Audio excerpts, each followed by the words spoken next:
get ready to uncover the secrets of your stomach's mysterious language. Have you ever wondered what those grumbling sounds really mean? Join us as we discuss the science behind stomach growls. It's time to satisfy your curiosity and transform your mealtime soundtrack. I'm Professor Megan. And I'm Professor Susan, and we're your nutrition profs. We are registered dietitians and college professors who have taught more than 10,000 students about health and nutrition.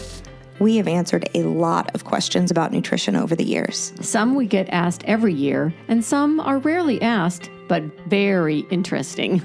We're here to share our answers to these common and uncommon nutrition questions with you.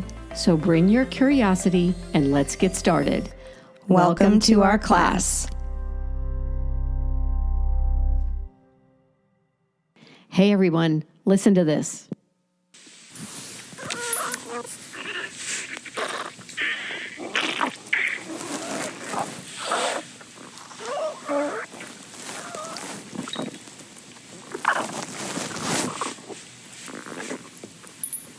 Have you ever heard strange sounds like that coming from your abdomen? Were you hungry at the time, or were you really full, or maybe stressed out? What in the heck are those sounds anyway? Today, we're going to answer the question, why does my stomach growl? Or gurgle, or grumble.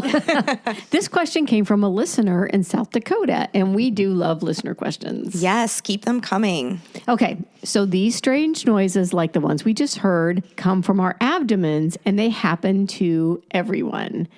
These actually came from my dog Baxter, who has some digestive issues once in a while. And I actually mentioned him in our IBS episode a few weeks ago. Poor Baxter.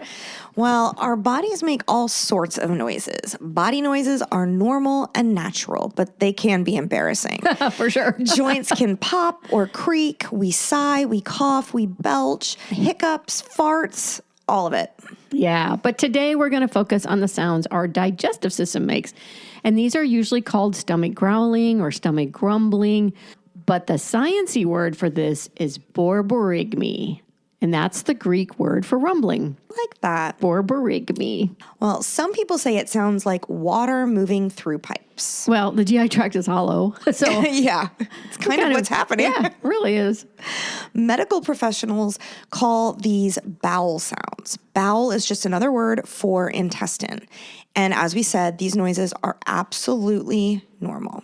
The sounds, the rumblings, they're caused by rhythmic muscle contractions of your digestive organs, and these muscle contractions are called peristalsis. These contractions begin in the esophagus and continue throughout the gastrointestinal tract to the anus, and are often described as coming in waves. The function of these contractions is to push food through the tract from organ to organ during digestion, kind of like pushing toothpaste out of the tube. Yeah, that's a good analogy. The contractions occur fairly regularly, sort of like your heartbeat, only slower. And they occur about 3 times per minute in the stomach and about 12 times per minute in the small intestine. And just like your heartbeat, the number of contractions can be influenced by several things. They increase when food is present in the GI tract after eating, which makes total sense. Mm-hmm. You're trying to digest your meal. Right. But they also increase after your stomach and small intestine have been empty for about 2 hours. And scientists think that there are receptors in the wall of the stomach that sense the absence of food. And this absence of food causes waves of electrical activity. And that causes what they call migrating myoelectric complexes, or MMCs. MMCs cause muscle contraction of the stomach and intestinal walls, probably to sweep out all of the leftover stomach contents, including mucus, any food residue, and bacteria, so that they don't accumulate in the stomach or in the intestinal folds. And these contractions produce vibrations and rumbling noises associated with being hungry. They usually continue for maybe 10 to 20 minutes, and then they stop. But the process then repeats every 1 to 2 hours until you eat something. These muscle contractions that create the noises are not the same as hunger pangs or hunger pains, which are a sensation of discomfort, gnawing, or pain in your stomach or abdomen. So what's the difference? Let's explain the difference. Well, hunger pangs are caused by the stomach's release of a hormone called ghrelin when the stomach is empty. The hormone travels to the brain, telling it to seek out food. The pangs usually begin when you've gone 12 to 24 hours without eating and can feel rather uncomfortable. So that's hunger pangs. Correct. Not the same as stomach growling. Okay. But back to borboring me. We often notice these sounds when our stomachs are empty, but our digestive system makes sounds all the time. The sounds might just be a little bit more noticeable when we're hungry because there is less in the digestive tract to muffle them, or you might be paying more attention. Yeah. These sounds are so important to overall health that there is actually a push by some to classify them as vital signs like heart rate, blood pressure, and body temperature. These sounds can be indications of the health of our digestive system. And healthcare professionals will often listen to these bowel sounds using a stethoscope. The sciencey word for this is called auscultation of the abdomen. More sciencey words. Gotta love them. The sounds are notoriously difficult to measure directly and assess, and current gut health diagnostic tools are expensive, and they can usually only be found in places like hospitals. So there are some research groups that are trying to use AI to generate tools that would help identify and analyze these sounds. Kind of like an electrocardiogram or ECG or EKG is used to assess heart health. Yeah, right. These would probably be cell phone apps for both doctors and patients, and they might be especially useful for people who have GI disorders like IBS. If you haven't already listened, we just did an episode about IBS a couple of weeks ago, so check it out. You know, an app would be so cool to listen to those sounds. It would be cool. As we stated earlier, these are usually assessed by abdominal auscultation via a stethoscope, and bowel sounds are identified as normal, hypoactive, or hyperactive. But just because you have hypo or hyperactive bowel sounds, it doesn't necessarily mean that you have a problem with your digestive system. No. Well, hypo means low, so hypoactive bowel sounds means you're having fewer than normal. And this can occur if you're taking certain medications, opioids for pain like codeine, even supplements like iron can slow down digestion and elimination. Or if you have a bowel obstruction, if you're coming out of general or spinal anesthesia, if you've had radiation treatments of the abdomen, or even if you've had abdominal surgery. So all of that makes sense, right? You're usually told not to consume any food or even water for 6 to 12 hours before you go under general anesthesia. And that's because undigested food can cause complications like vomiting or aspiration. Aspiration is when food comes into the esophagus and the lungs. Right. So no food in your system means less peristalsis, which means less gurgling and fewer noises. So hypoactive. Yep. Now, the opposite can also happen. Your digestive system may make more sounds than usual, and that's called being hyperactive. And this happens especially if you have issues like food allergies or intolerances like lactose intolerance, fructose intolerance, or sugar alcohol intolerance. You can also have hyperactive bowel sounds if you are experiencing diarrhea or constipation, if you have inflammatory bowel disorders like Crohn's or ulcerative colitis, if you have celiac disease, or if you're like my dog Baxter and you're having an IBS day. Noises can also increase with infection. Stomach flu, the sciencey word is viral gastritis. Food poisoning, inflammation of the small intestine, which would be another sciencey word, infectious enteritis, or even GI bleeding. All of these can increase sound. Wow, this episode's so full of sciencey words. Yes, so pay attention. That'll be on the test. No, I'm just kidding. If you've not been diagnosed with any of the conditions that we just mentioned, but you have excessive noises along with other symptoms like fever, nausea, vomiting, frequent diarrhea or constipation, bloody stools, or unintentional or sudden weight loss, please see a healthcare provider. Definitely. Your doctor will usually do blood tests, CT scans, or an endoscopy or colonoscopy, which is where they send a camera through your digestive system to see if there are issues. And you may also notice more gurgling and rumbling after consuming foods that are more difficult to digest. Foods like high fiber foods, beans and lentils, cruciferous vegetables like broccoli, cauliflower, or Brussels sprouts, and even some leafy greens, especially if you're not used to eating them.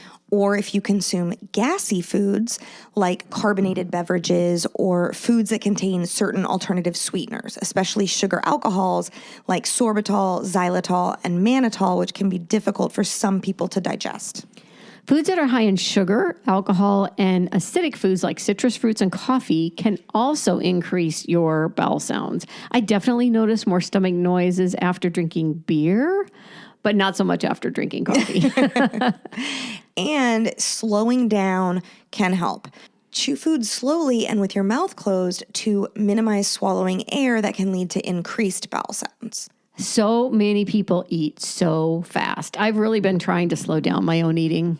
Yeah, I eat really fast too. You do. I know I do. But that's a good idea. Eating quickly can lead to overeating as well, as it can take up to 20 minutes for the gut to send messages to the brain that it's being fed. And eating large portions can also contribute to hyperactive bowel sounds. That's happened to me before. I've eaten a super large meal really, really quickly, like within a few minutes.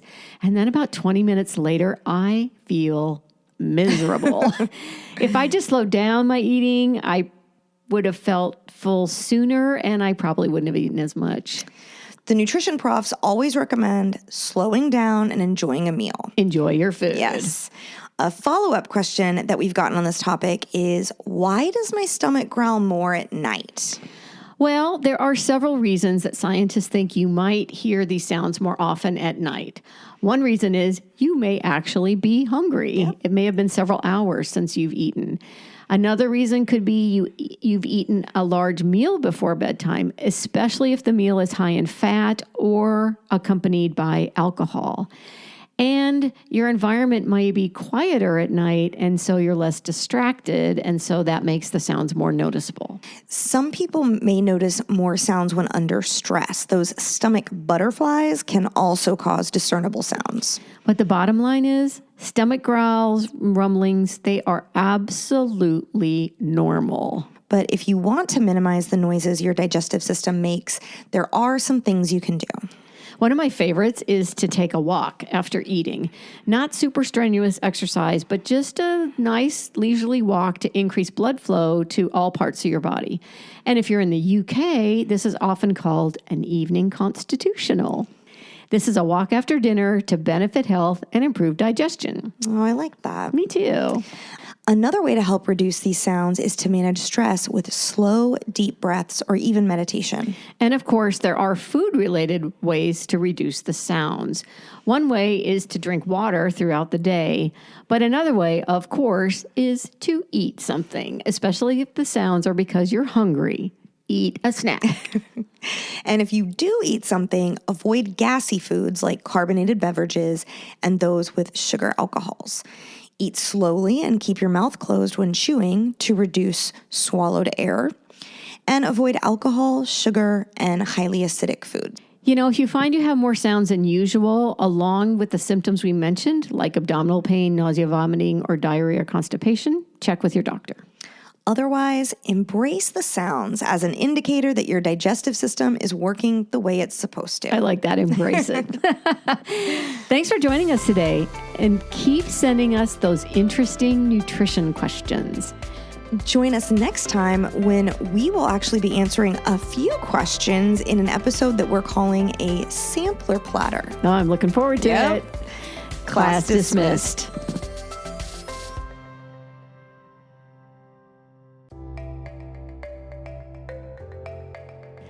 We hope you enjoyed this episode.